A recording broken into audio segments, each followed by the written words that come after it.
Yay.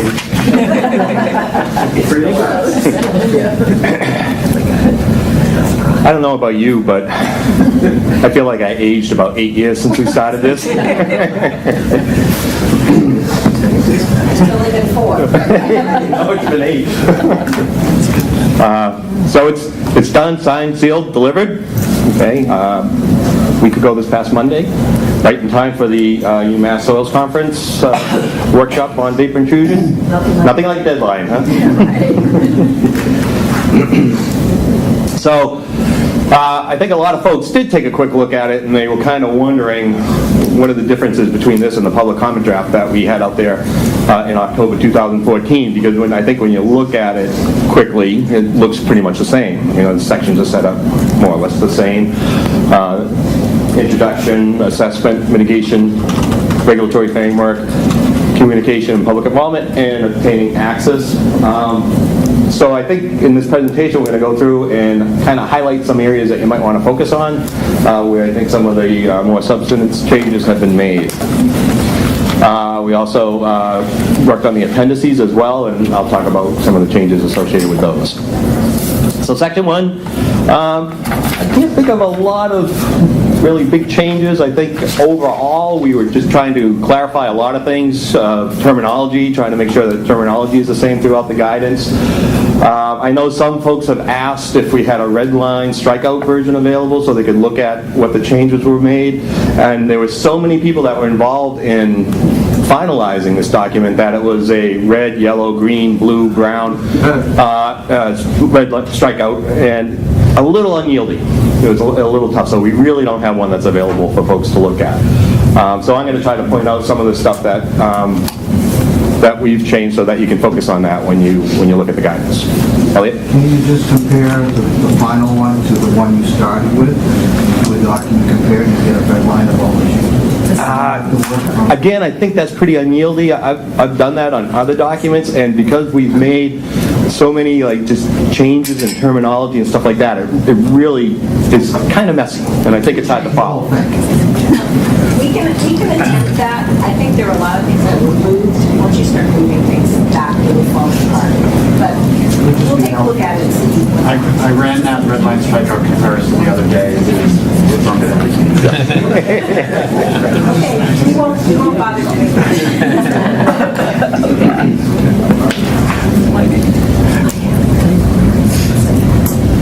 So we still have outlined when you really should look at vapor intrusion, when you should do a vapor intrusion evaluation in section 1. And again, the bolded ones are the ones that are new reporting conditions in the MCP, but also pointing out that there's other times that might not be a 72-hour notification, but you still should think about whether or not you have a potential vapor intrusion issue. You know, particularly depth of groundwater is 17-20 feet, but the concentrations are much higher than GW2. You might want to, just not write that off because you don't fit into the GW2 criteria, and kind of look at that a little more closely.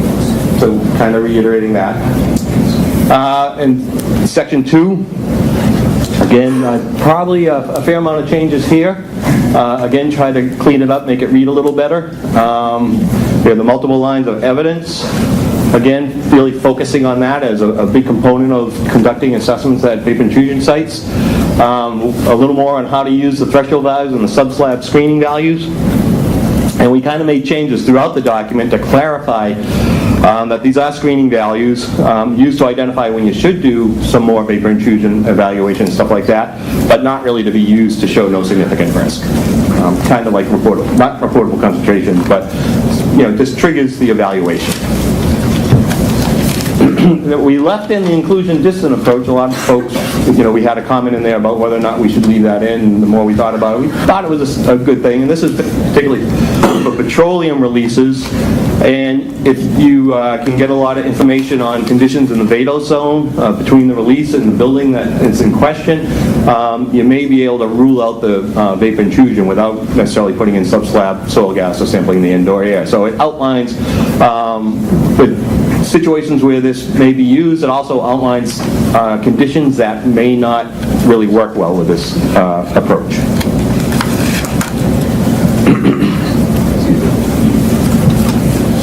Again, we outlined sampling recommendations for all the media involved around these sites.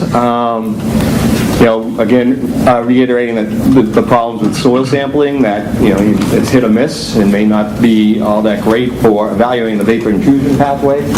Groundwater, we focus a little bit more on trying to grab the sample as close to the water table as possible using some low flow techniques, because that's the groundwater that we're most concerned about, and also to take into consideration heavy precipitation.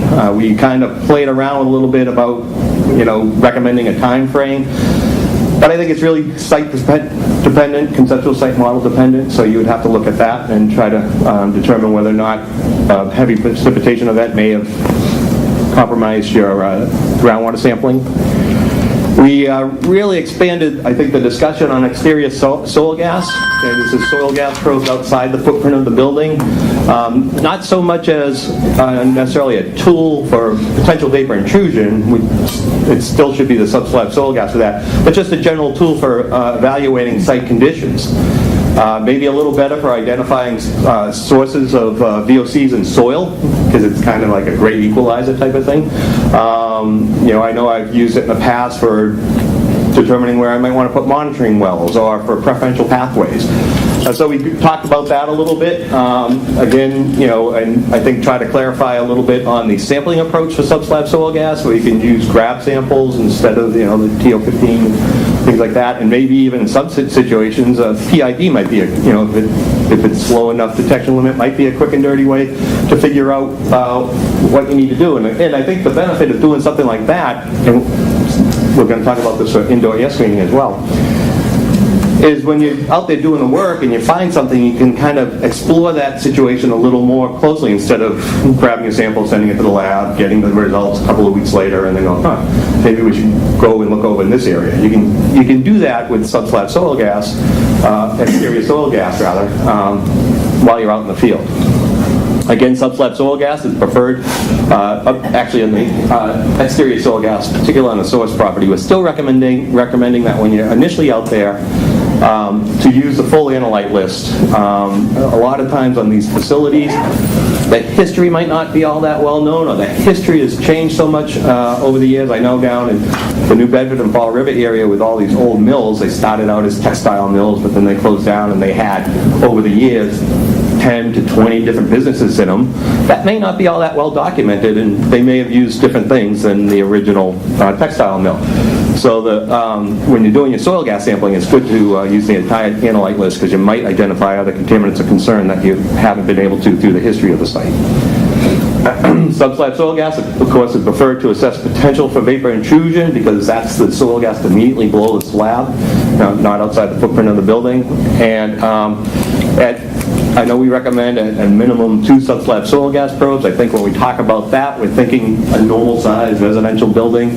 Again, you get into some of these bigger factories or old mills, you'd have to really look at the, again, site history, and it's likely that you'll need more, depending on the soil beneath the slab and where materials might have been used. So you have to kind of plug in your conceptual site model there as well. Indoor air, again, to get conservative estimates, collect from areas that are most likely to be impacted by VOCs, targeting the conservative conditions weather-wise, and evaluate confounding sources. We get into that a little bit, and obviously because of the variability, you'll need multiple rounds.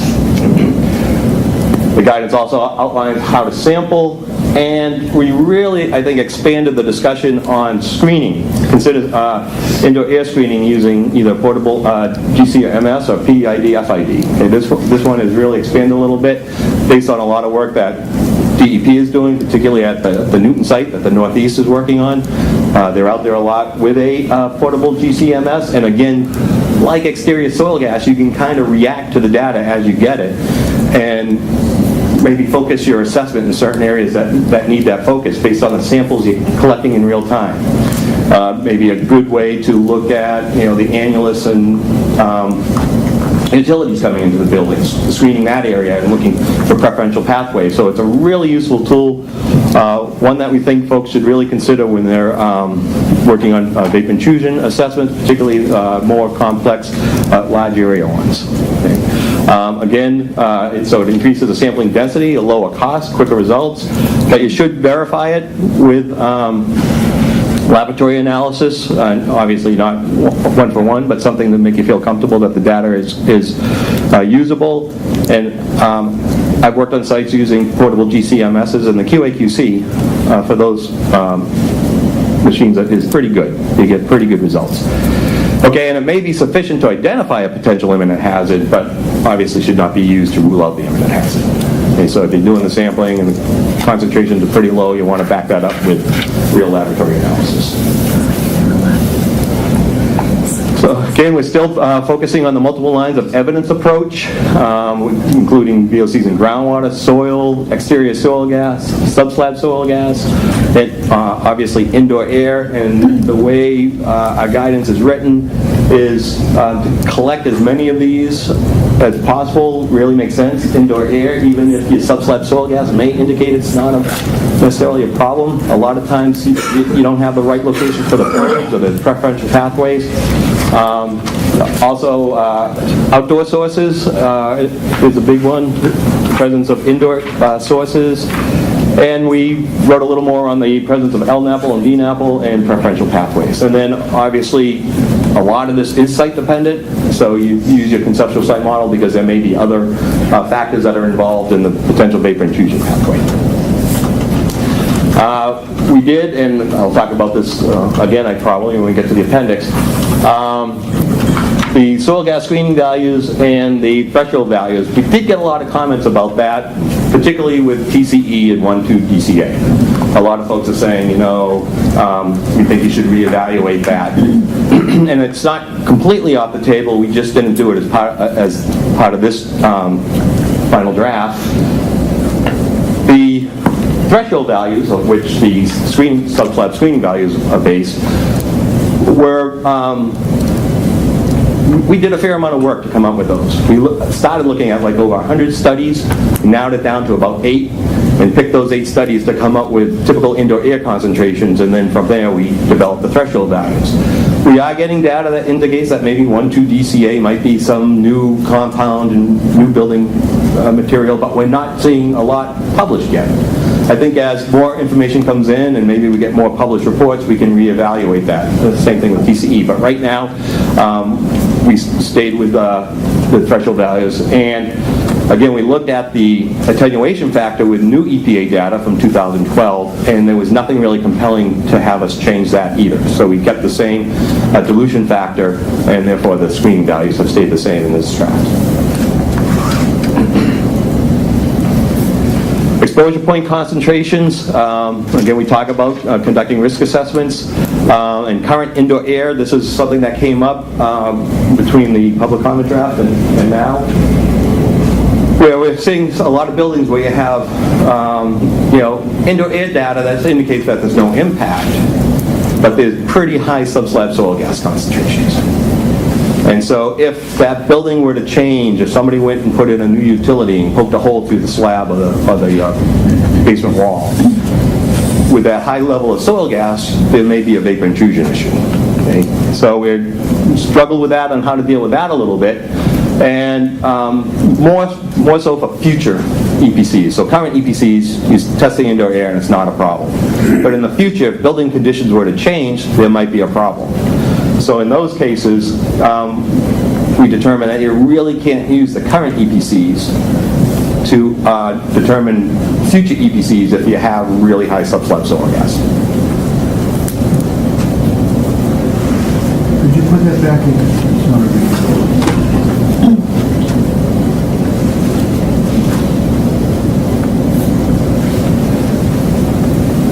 So in the bottom bullet, if you had a building that was commercial or a parking garage, it had elevated soil gas, but the risk assessment said that soil gas using the standard dilution didn't result in a risk. Is that acceptable? Did it result in a risk? It did not. Did not? If the soil gas? So in that case, continue the current?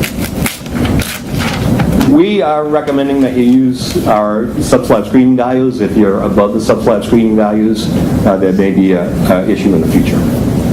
So do you compare those subslab soil gas data to the indoor air to determine No. that potential for risk? No. So you don't assume like a breach in the floor where you have... No, it would still, we'd be looking at the dilution factor. Sure, I'll admit I haven't read the update yet, so I just want clarification on this. So if you have a residential building where the indoor air levels are an EPC of MSR, it's residential, and you have soil gas above screening value, are you well on that property? Yes. Without any factor at all, just above, if you're above, so you're saying if you are above screening levels, even for a residential property, you need an well on the property? No. Not that black and white.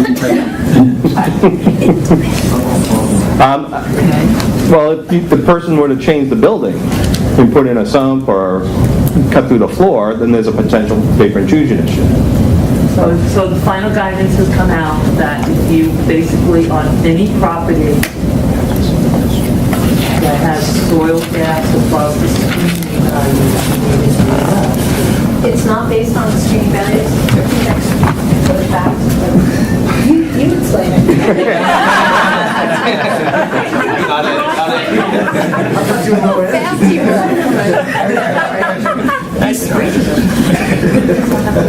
I was trying. No. Okay, the reason I had said no before is because as the question was asked, it was very black and white. And Correct. and the answer is not that black and white. The screening values are not set up and are not described in the guidance as if you're above these, then yes, and if you're below these, no. And that's for a number of reasons. One is that the screening values are set, conservatively, and they're set particularly looking at, when they look at risk levels, looking at risk levels at 1 in a million. It has an index of 0.2. So even on a site-specific risk assessment, everything else being equal, then looking at the screening looking at cumulative risk and the differences in the risk levels between a screening value versus the method 3 cumulative risk limit, you'd see some flexibility. So you could have levels above the screening values and still not expect to have significant risk in the indoor air. So everything else being equal, there's that level. There's that factor. The guidance is written in a way more flexibly. And what it's trying to get at is situations where you have levels that are in the groundwater that are so high that you would that you are surprised and that you're not seeing something in the indoor air, or not seeing significant levels in the indoor air, that there's a disconnect between what you're actually seeing in the indoor air and what you would expect to see based upon what you're seeing in the groundwater. So I think the guidance is couched in language that talks about there being a significant difference in kind of what you're seeing versus what you would expect based upon screening values and what has been seen at typical locations nationwide.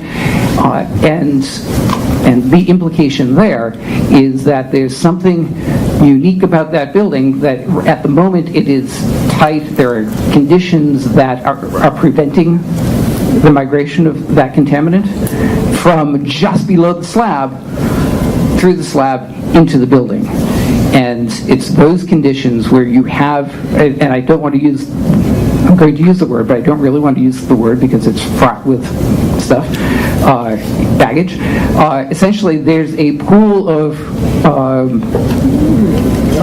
soil gas directly underneath the building, as if it were a source. And that's the word I didn't want to use. I'm not going to jump on you. But you know what I'm trying to say? It's there. If the building structure were such that were similar to the buildings that we see all over the place, you would expect to see higher levels in the building. But for some reason, you're not. And one, there's certainly the option of explaining really what that reason is, and demonstrating that that reason is going to continue into the future. But most likely, that when you come up with those situations, you're not seeing the higher levels because it might be a new building, it might be constructed. It may be that the building is constructed in a way that you can demonstrate that it's not going to change, it's not going to be modified. But there's a potential pool of contamination there, a source, if you will, right beneath the slab, not 20 feet down in the groundwater, directly beneath the slab. And the only thing preventing it from getting into the indoor air is some unknown factor about the building that we don't know if it will continue into the future. And that's what we're trying to get at, that some notice has to be given, should be given, well, has to be given, to the future owners, occupants of the buildings, that there's this potential exposure, and that putting in new utilities, rearranging the building, changing the building in some way could create a significant exposure. That's what we're trying to get at, certainly not using the screening values as black and white, you're above it, you're below it.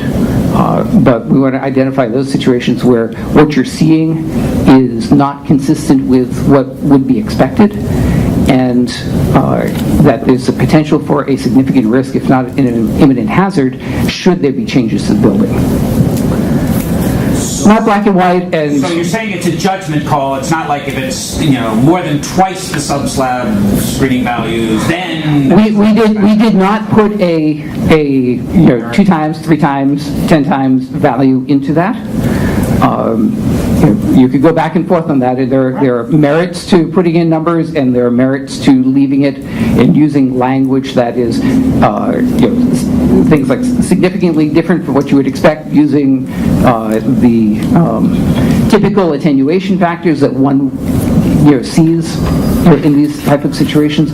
We opted for the exercising of some professional judgment in the interpretation of that, rather than making it black and white.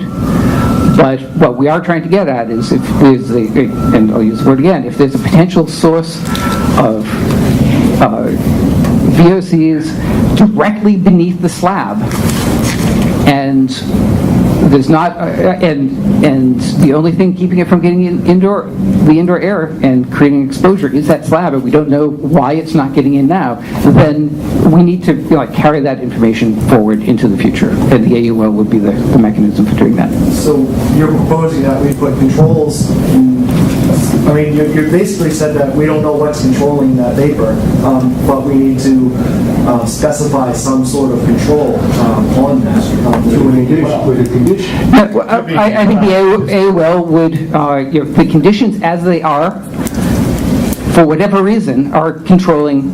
So the AUL would point out that there's concern for potential indoor air exposures and vapor intrusion, and that any changes to the building structure, obviously putting in maybe putting in some new utilities, putting on additions, or it could be an earthquake. It could be a settling of the building, that there is the potential for future exposures, and that suggested language for an AUL under this condition, or such a pathway elimination.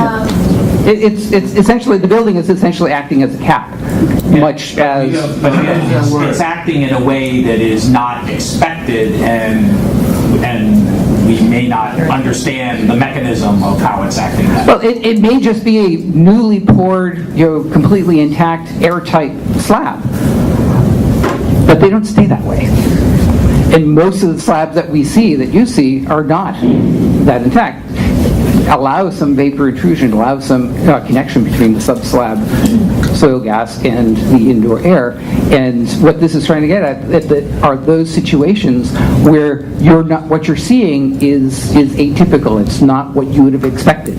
You're happy because there isn't an imminent hazard, there isn't an exposure, but can you expect that those conditions will continue into the future? And if so, why? And if not, then somebody should know about that. I need a microphone. Well, you don't need it, but it's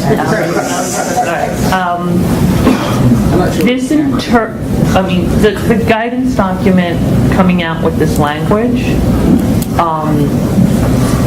not to overreact, I think increases the urgency for a serious discussion on, are we going to end up with a fifth condition when we get the next set of regulations? Because we had been previously talking about the potential for a fifth condition, particularly when you had commercial properties that, met, let's say, the EPC's net residential standards, but they were commercial properties.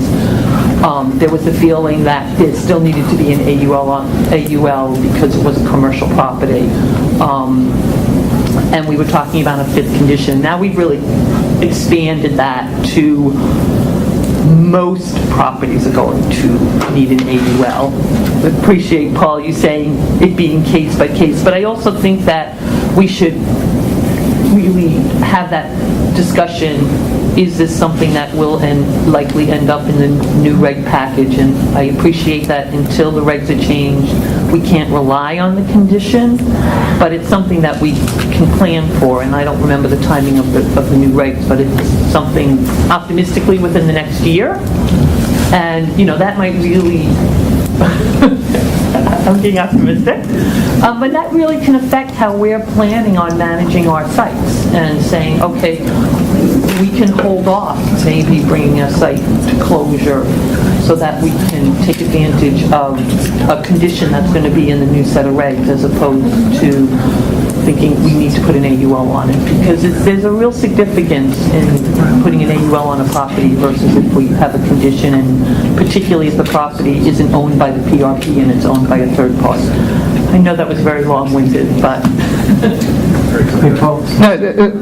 Not long-winded, very coherent.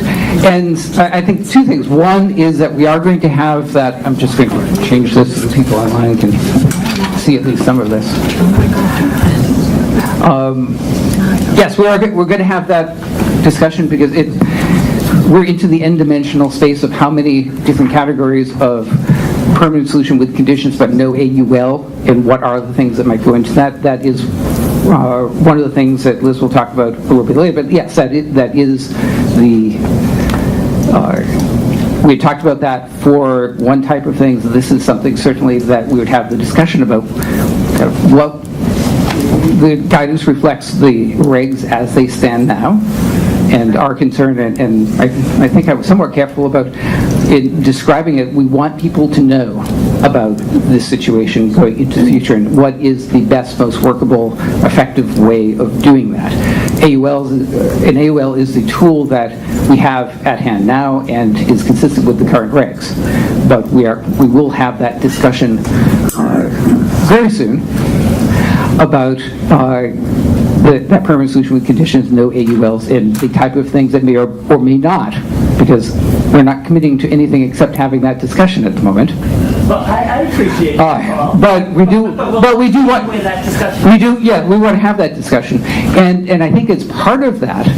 And one of the things you said was in my mind. It would be good for us, and I would ask it for you guys, the LSPs in the audience, to actually start looking to get better numbers and data.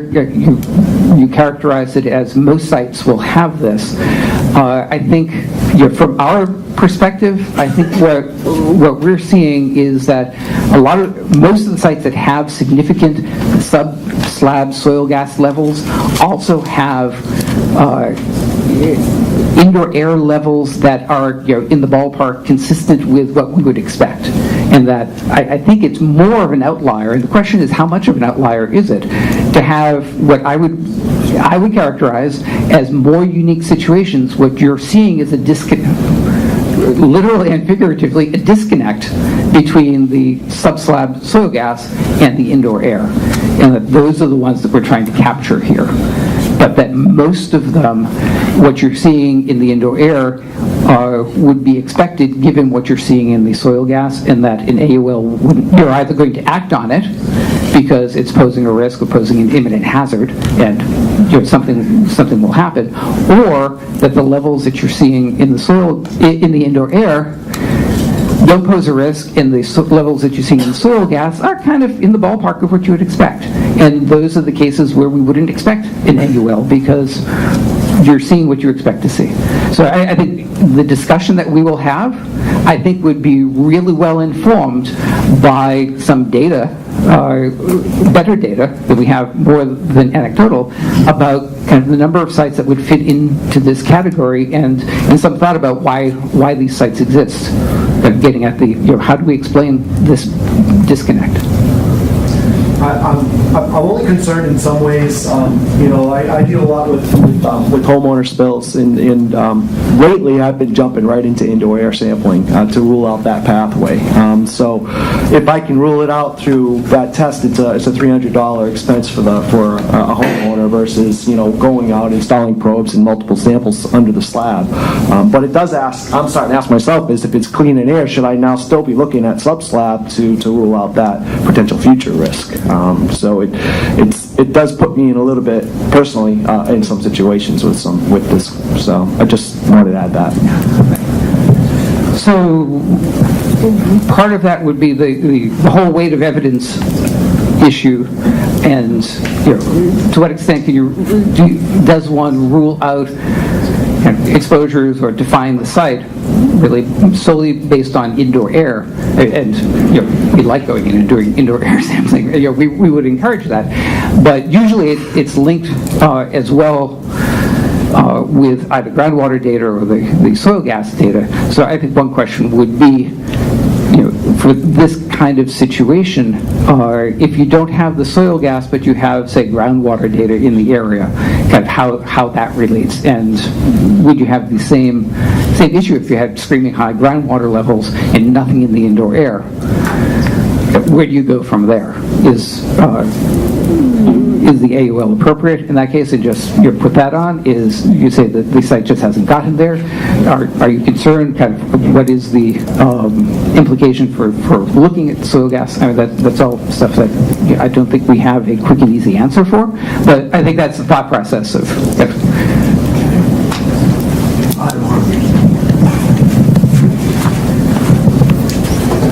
We've had this discussion in our office, and I'll go with the homeowner. And I'll go with that same scenario, Paul.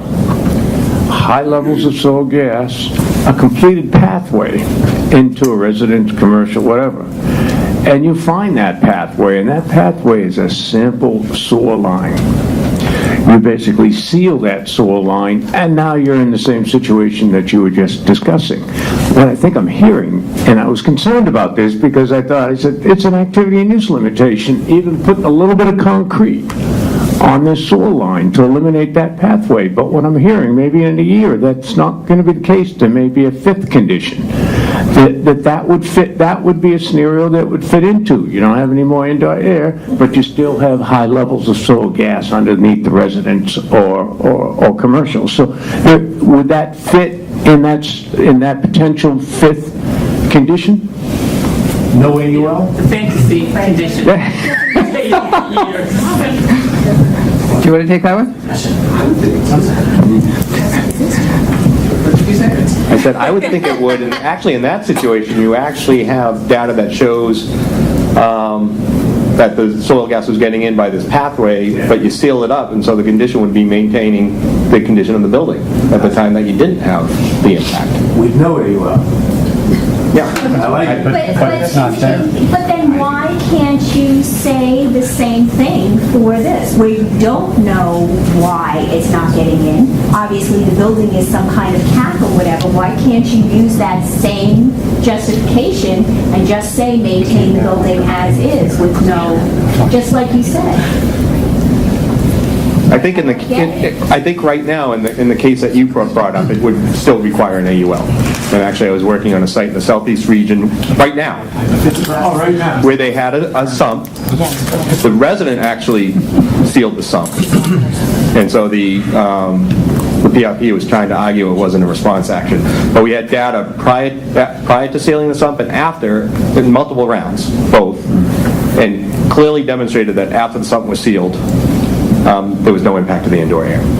So we're saying right now, the way the regulations are, you need to maintain the way the basement is now because it's preventing the vapors from getting into the indoor air. Okay, and there we had data before and after. Okay, in these other cases, we have data that's showing that we have significantly high, and I think we tried to get that across in the slide, significantly higher than expected. But we're not seeing the pathway. But if somebody went in and did put in a sump, but did put in other utilities, there's a potential. And so right now, again, the tool to use is an AUL. In the future, you know, after our discussions, if we choose to go that way and have the fifth condition, that could be the tool of that. With AULs, you would obligate inspections on, you know, regular visits to that property, I would imagine, by your folks. Yes. So you'd be looking for cracks in the foundations. So for a homeowner scenario, you want to kind of prepare for that. Yes. Do you have desire? And actually, kind of somewhat related, and I should have mentioned it on the previous slide, how I talked about that we haven't changed the screening values or the threshold values yet, and we'd be looking for more published data that help us decide whether or not that should be done. We're also looking at real data at a number of sites, so groundwater, subflat soil gas, indoor air, to see if that actual data that's been collected recently might also allow us to look at those values and see if they need to change. So I think that's also somewhat tied to it because it may change our dilution factor. If we get more data that indicates that the dilution factor is too conservative and not conservative enough. So we are looking at that as well. That I think is tied to this issue. Gerard, I have a question online. I'm not sure. This is from Carol Boyce. Thank you, Carol. Has anyone seen the compound 1,3-butadiene show up with no other compounds detected in APH? This may be a little bit specific and off topic, but you can answer, Carol. I'll get back to you. Okay. Or is it a possible lab contaminant? 1,3-butadiene. 1,3-butadiene. All by itself. Has anyone seen that? All by itself. Is it in the blanks? We don't know if it's in the blank. We have that question. So, Carol, could you check the blank? We'll get back to you. Okay, sorry. No It's problem. not a common lab. It's not a common lab contaminant. Thank you. Mitigation section. I'll highlight some of the changes that we made there. Again, source control is the best long-term approach to all sites. We still think that an active subslab depressurization system is a very effective and reliable method for longer-term vapor intrusion mitigation. And we recognize that there are others.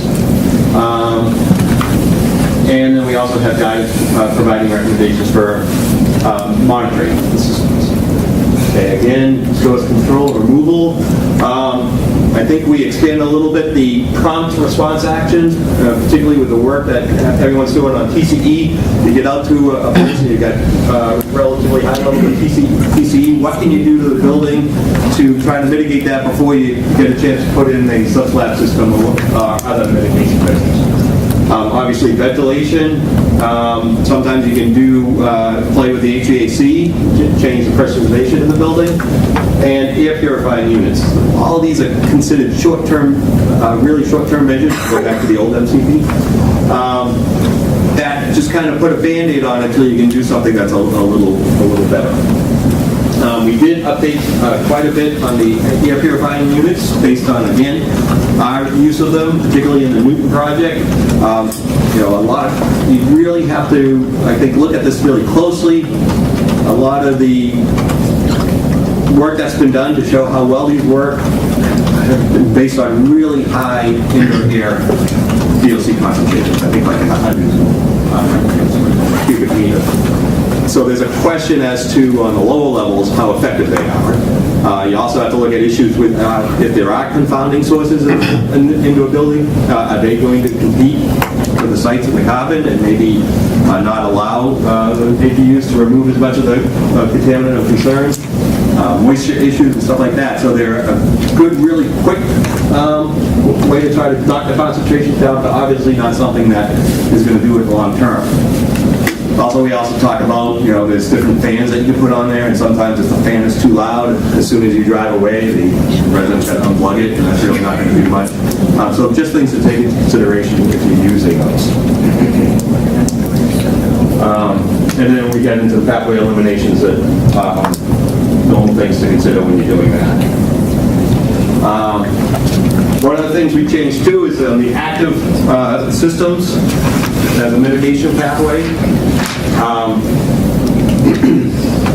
We just changed it to negative pressure, where I think the previous regulation we had a specific pressure differential of 4 pascals. But if you have a negative pressure beneath the slab and the indoor air sampling shows that there's no impact, as long as you maintain that negative pressure moving forward, you should be in good shape. The passive measures monitoring to demonstrate the passive measures are adequate. Initially, depending on contaminant concentration, relatively high concentrations in the groundwater soil gas. Prior to implementing the measures, we probably need a little more robust sampling, quarterly sampling, versus lower levels. I had a question about the active systems and the monitoring. It said in the guidance still that annual checks with pressure drops are recommended until the system is no longer needed. What about in the instance of a permanent solution of conditions where you're walking away with telemetry? I'm going to get to that. I think the next slide. Actually, the second half of this slide. So the ongoing maintenance, and this would include if you've got a mitigation measure and EPM for a permanent solution, annual inspections to confirm the site is operating, and SIP slab, or sub-slab, negative pressure are maintained. Again, the sampling is not expected unless you see something during those inspections that indicate that something might be different about the system. Okay, if there's pressure drops and maybe the piping is clogged or something like that, you'd have to look into that and check the indoor air to make sure it's not being impacted while you're, and then make changes to the system to get it back operating the way it should be. So even after a permanent solution, you need to go back every year? Yes, there's actually annual certifications that it's working. There's, yep. And actually there'll be telemetry as well. So there's a lot of belts and suspenders on that.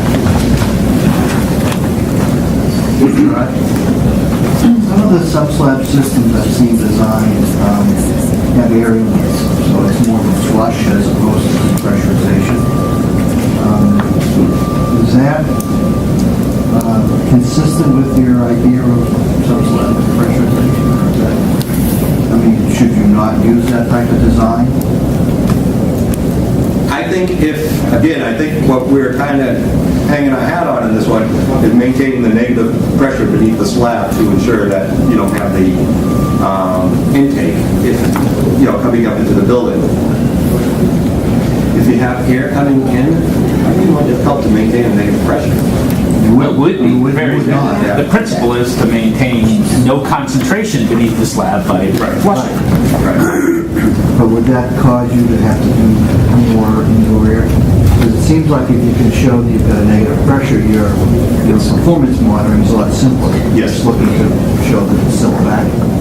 Where if you didn't have that design, you'd have to keep showing that it wasn't in the soil gas or wasn't in the indoor air. So you have to do testing, Yeah. You have to do more testing. which is more expensive.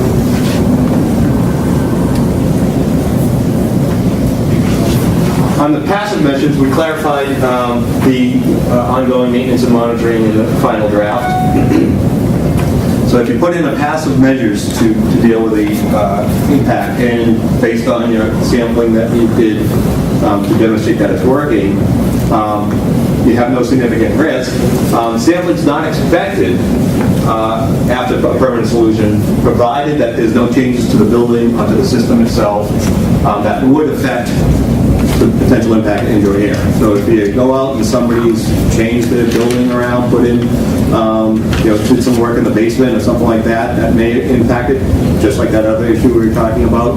Or you notice that there's issues with the passive system, pipe is broken or whatever, you have to look at the indoor air then and then make the repairs necessary to get back to the conditions that got you to a permanent solution. And we still outline what you can do to support whether or not you need it in the future. I mean, even though you can get to a permanent solution with an active subslab depressurization system or passive measures, at some point some people want to stop using those, and so their guidance outlines what sampling you have to do to demonstrate that they're no longer needed to maintain the significant risk. Regulatory framework, I think the change is kind of focused on critical exposure pathways and closure, temporary and permanent solutions. On the critical exposure pathways, we clarified figure 4.3. That's that flow chart showing how you walk through an IRA that has a critical exposure pathway and the different options for getting out of that, which include critical exposure pathways eliminated using passive measures. IRA feasibility study concludes that it's not feasible to address the critical exposure pathway below no significant risk. Phase 3 feasibility study concludes the same thing. Or if the mitigation of CEP is continued as comprehensive response action and can be continued as part of a permanent solution.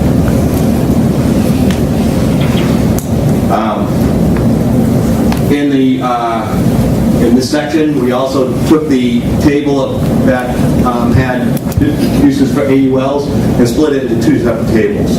So table 4.1 is when you will need an AUL, and table 4.2 is optional times to use an AUL. So obviously, if you need one, is if your permanent solution relies on an active exposure pathway mitigation measure. You need the AUL and telemetry. You can't use that if the system is shut down for 60 days. It would result in an imminent hazard. In the guidance, I think we changed the guidance a little bit to explain that a little better. The affected parties DEP must be notified of the shutdown, certification that money is available for repairs, and the annual certification that the system is operating the way it's supposed to. Other closures that would require an AUL is if it relies on limiting the use of the existing building. Commercial, industrial, but you have concentrations that would pose a risk for residential use. You can prohibit residential use through an AUL. Relies on passive exposure mitigation measures. And the issue we were talking about earlier relies on maintaining building conditions to prevent VI, where the VOCs and the subslab are high. Could pose future risk. Site closure, permanent solution with conditions where you don't require an AUL stay the same, and that's the, we have exceedances of GW2, but no existing building, and in the future, somebody builds a building, they need to consider the potential vapor intrusion pathway. We also put in optional AUL uses in vapor intrusion scenarios, table 4.2. So the previous one I talked about, you exceed GW2, but there's no building. You don't need an AUL, but you can use one if you want. A little more conservative. Permanent solution achieved where VOCs in the soil, like exterior soil gas, at an undeveloped site may represent risk in the future. A temporary solution within EPUM to maintain no significant hazard, no substantial hazard. You may want to use it as well as at a location where the facility also uses the same compounds. And public involvement pretty much stayed the same, no significant changes there. The access one is gone. The access, section 6, access how to get access didn't really change either. That's just been our standard approach to any site. So on the appendix, again, the threshold values, we do revise them, as I mentioned, including TCE and 1, 2 PCA, but it's not completely off the table if we get new information, and that I think would apply to any compound. The subslab soil gas screening values, again, we looked at the new EPA data and we're not compelled to change our dilution factor on that at this time. But as I mentioned, we're collecting data, we're looking at published information. If any of you find any published information and want to provide it to us, we'll take a look at that. But right now, we're not seeing anything that would compel us to change either of those. Got into a little more detail in Appendix 3 about air sampling information, different ways to sample. Again, I think highlighting that screening approach. And then Appendix 4 was really revamped on the installation of subslab decursionization systems. A lot more information on that than previously existed in the previous draft. With that, any questions? Awesome. Now, turn it over to Liz. Thank you. Thank you.